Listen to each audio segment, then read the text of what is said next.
Ciro Gomes previu os problemas de Jair Bolsonaro antes de acontecer? Confira na íntegra.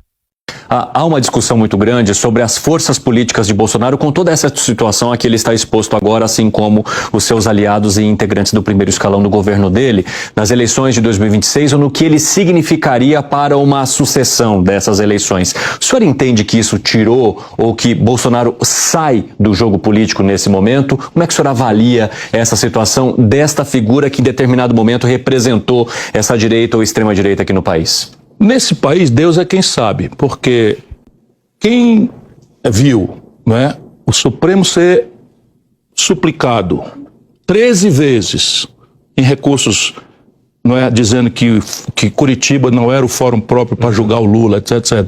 5 anos, e o Supremo, em todas as vezes, dizer, não, é Curitiba mesmo, é Curitiba mesmo. E quando chegar 5 anos depois, por conta do vento político, muda. Por que a gente nesse país não vai achar que pode acontecer a mesma coisa com o Bolsonaro?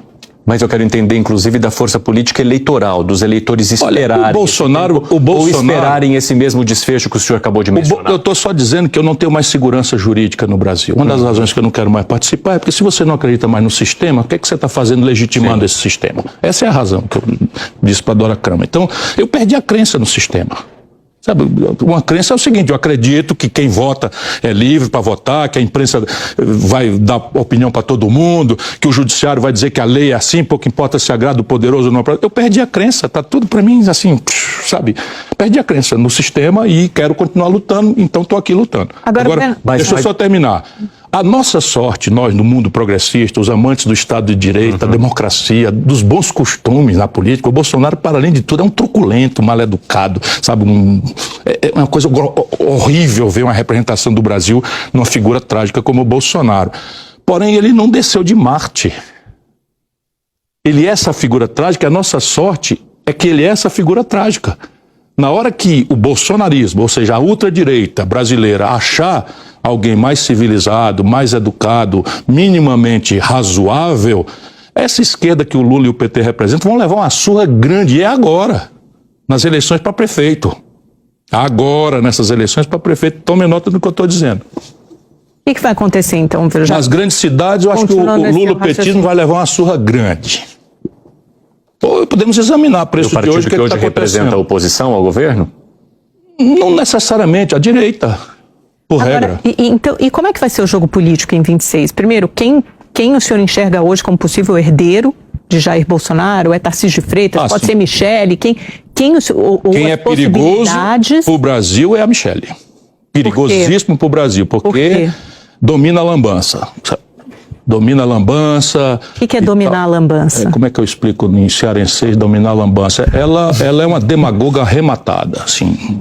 Vai em cima, olha, não tem essa história aí de Estado laico, não, nós temos que avançar com a religião tem que dominar a política e tal. Essa confusão maior de religião e política. Não é só isso não, não é só isso não. Aí a dona Janja do Lula pega e diz, roubaram os móveis do palácio, aí de repente os móveis aparecem, pode fazer isso não. Agora como isso não. Aí no 7 de setembro, a dona Janja vai de vermelho fazendo L no carro oficial. Tá errado. Mas hoje o Lula é o candidato mais forte para a reeleição em 2026, quer dizer, a esquerda... Olha, o Lula só sai do poder morto. Não, sim, mas eu digo, o Lula e como eu torço pela saúde dele, espero que demore muito. E como que o senhor entende a presença de Tarcísio de Freitas?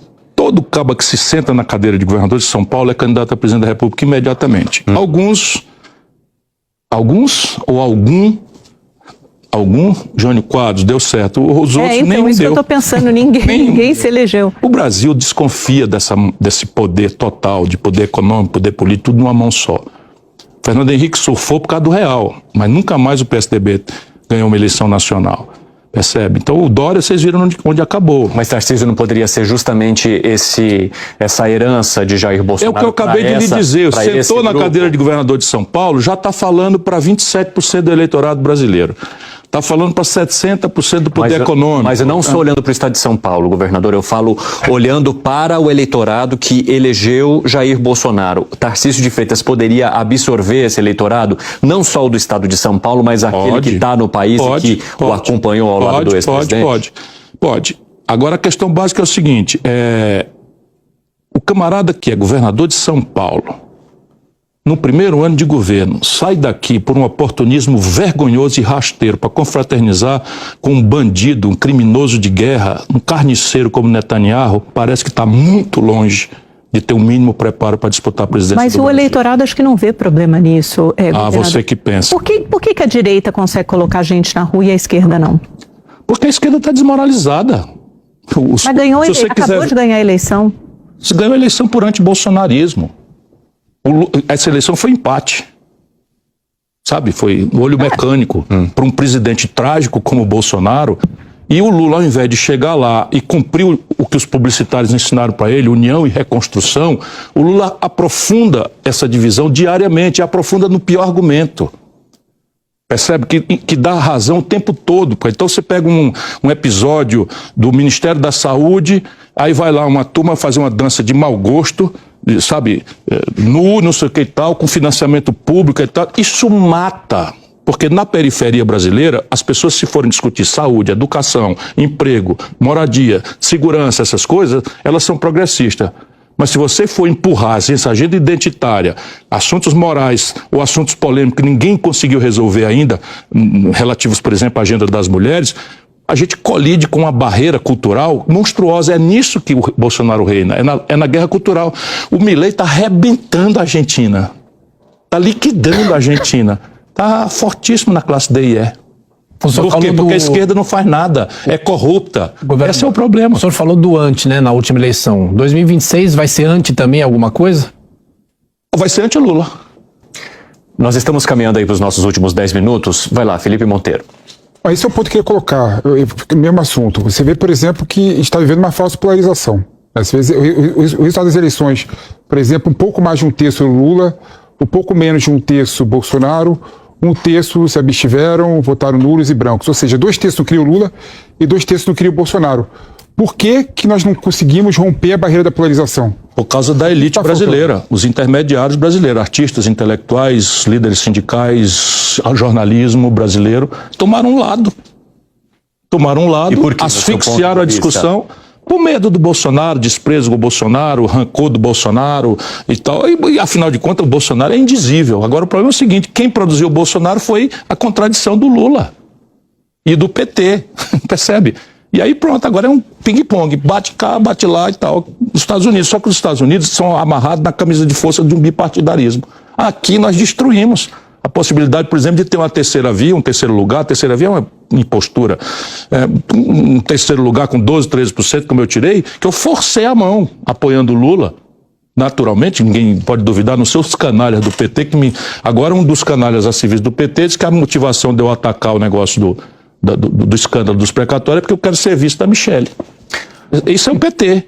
Um bando de canalha que me conhece há 100 anos fazem isso. Agora, a governadora... Nunca mais eu ando com essa gente, nem com o Pautori. O senhor mencionou agora há pouco que o senhor entende que, entre aspas, né, Lula levaria uma surra ou na eleição municipal, ou que talvez isso também poderia se estender para a eleição nacional. Mas o senhor falou depois que Lula não sai do poder nem morto e que o senhor não gostaria que ele morresse rapidamente. O senhor torce pela saúde dele. A vontade do Lula é que ele vai ficar no poder até morrer. Se depender da vontade dele, mas o senhor não entende que ele permaneça no poder até do jeito que as coisas estão andando aí, do jeito que as coisas estão andando aí, eu acho que as eleições brasileiras correm um risco grave da gente ter um retrocesso.